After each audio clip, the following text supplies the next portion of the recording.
ఈరోజు vigilance and enforcement Nellore వారికి రాబడిన సమాచారం మేరకు విజిలెన్స్ ఆఫీస్ నుంచి డీసీటీఓ సార్ అయినటువంటి విష్ణురావు సారు మరియు నేను ప్లస్ జిల్లా కమర్షియల్ ట్యాక్స్ ఆఫీస్ నుంచి సుబ్బారావు సార్ డీసీటీఓ సార్ గారు సంయుక్తంగా బిఎంపిఎస్ ఈ ట్రాన్స్పోర్ట్కి సంబంధించినటువంటి ఆఫీస్కి వచ్చి తనిఖీలు చేయడం జరిగింది. ఈ తనిఖీల్లో భాగంగా ఒక 20 lakhs సంబంధించినటువంటి 24 బాక్సుల్లో సిగరెట్లు ఎలాంటి బిల్లులు లేకుండా ఉన్నాయనేది మా దృష్టికి వచ్చింది. వాటికి సంబంధించిన అన్ని కూడా చెక్ చేసి వెరిఫై చేసి వాటన్నిటిని కూడా సీజ్ చేయడం జరిగింది. వాటితో పాటు గుట్కాకు సంబంధించినటువంటి అది కూడా ఒక 100 ప్యాకెట్లు సీజ్ చేయడం జరిగింది. ఇది దీనికి సంబంధించినటువంటి ట్రాన్స్పోర్ట్ ఎవరు చేశారు ఏందనేది కూడా పూర్తిగా సమాచారం రావాల్సి ఉన్నది. దాని మేరకు ఆ సమాచారం వచ్చిన తర్వాత దాని మీద యాక్షన్ తీసుకోవడం జరుగుతుంది. ఈ మెటీరియల్ అంతా కూడా ఈ జిల్లా కమర్షియల్ ట్యాక్స్ ఆఫీసర్ అయినటువంటి సుబ్బారావు సార్కి హ్యాండ్ ఓవర్ చేస్తున్నాము. దానికి సంబంధించినటువంటి బిల్లులు లేవు కాబట్టి ఎంత ఫైన్ అనేది సార్ వాళ్ళు నిర్ణయిస్తారు, వాళ్ళకి హ్యాండ్ ఓవర్ చేయడం జరుగుతుంది. టోటల్గా 20 lakhs ఉంటుంది, సుమారు 20 లక్షలు ఉంటుందని మా అంచనా. దీని ఎందుకంటే మద్రాసు నుంచి ట్రాన్స్పోర్ట్ అయిందని చెప్పి మాకున్న సమాచారం, అది ఎక్కడ అయిందనేది పూర్తిగా విచారించవలసి ఉన్నది.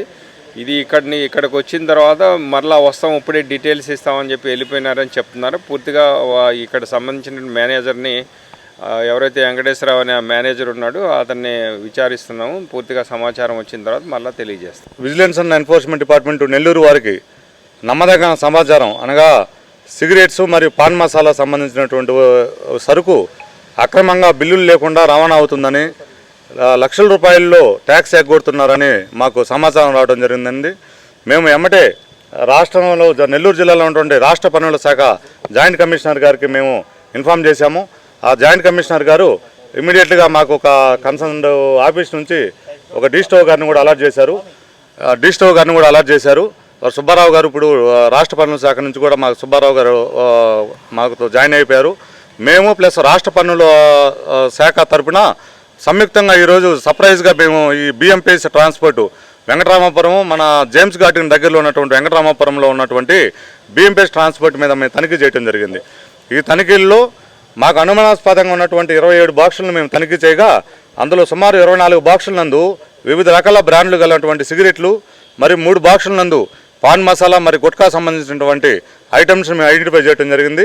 వాటికి సంబంధించినటువంటి ఎల్ఆర్ కాపీలను కానీ, అంటే లారీ రిసిప్ట్ ప్రతి పార్సల్ సర్వీస్ వాళ్ళు ఇస్తారు, ఆ కాపీలు కానీ మరి ఇన్వాయిస్ కాపీలు కానీ అడిగాము. అవి ఏవి కూడా లేవని తెలియపరిచినారు. కంపల్సరీగా మనం ట్రాన్స్పోర్ట్ చేయాలి అంటే 50,000 మించినటువంటి సరుకును ట్రాన్స్పోర్ట్ చేయాలంటే కంపల్సరీగా ఇన్వాయిస్, దానికి అటాచ్డ్గా ఈవే బిల్లు మ్యాండేటరీగా ఉండాలి. ఈ లేని ఎడల వాటిని సీజ్ చేసి కన్సర్న్ రాష్ట్ర పన్నుల శాఖకు అప్పచెప్పి వాటికి వాల్యూ ఎంతైతే ఉందో అంత ట్యాక్స్ విధించడం జరుగుతూ ఉంది జీఎస్టీ ప్రకారం. కావున ఇప్పుడు వీటికి సంబంధించిన వివరాలన్నీ కూడా నమోదు చేస్తున్నాం. ఎక్కడి నుంచి వచ్చాయి, ఎవరికి వెళ్తున్నాయి, ఆ డేటా కూడా తీసుకుంటున్నాము. ప్రజెంట్ అయితే సరుకుని సీజ్ చేసి రాష్ట్ర పన్నుల శాఖ వారికి అప్పచెప్పి వాటి మీద జీఎస్టీ చట్ట ప్రకారం ఏదైతే చర్యలు తీసుకుంటామో ఆ చర్యలు తీసుకోమని చెప్పి తెలియపరుస్తున్నాం. ఈ సంబంధిత ఇప్పుడే ట్యాక్స్ కడతారు, ఎంత ట్యాక్స్ కట్టారు ఏంటి ఆ వివరాలు కూడా తదుపరి మీకు తెలియజేస్తామని సందర్భంగా తెలియజేసుకుంటున్నాం.